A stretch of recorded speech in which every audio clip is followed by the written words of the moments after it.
uyikoze iyi ndirimbo ndiko ndumviriza niyo muririmbyi witwa Jay Fire nta bishasha byiwe ko numva muri kahise haraheze imyaka 13 iyi ndirimbo igiye kuri YouTube nta bishasha byiwe yarazimye nyine hakundi babivuga biragenda uko nyene ko cyambeza ndakubari ikintu kimwe nta makuru ufise uyu Jay Fire uyu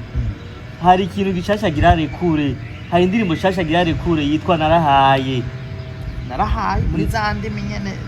oya si byane byo gutwara ini ndirimbo nyene sanzwe mu buzima nyene sanzwe turi mu cyangwa ducamu nivyo yashatse kuririmba iyo ndirimbo rero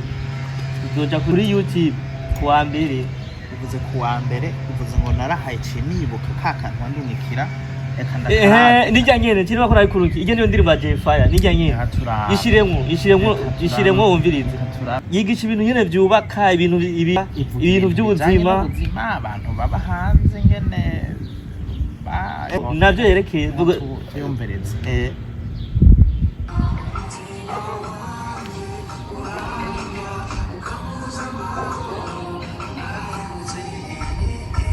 umutima wiwe uramujya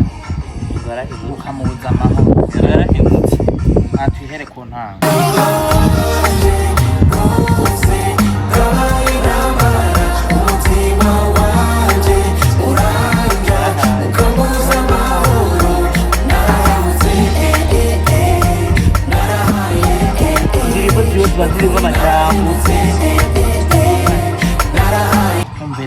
ntituyimare yose ahubwo duhamagarira abantu tuzoyikurikira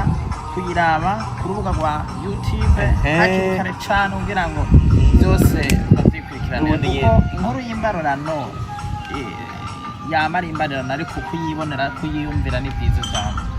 aho nyene nongera ntubira abantu babafana banje cyangwa ko badukurikirana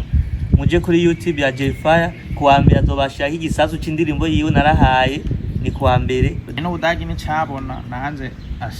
nzobumurorereze nk'abandi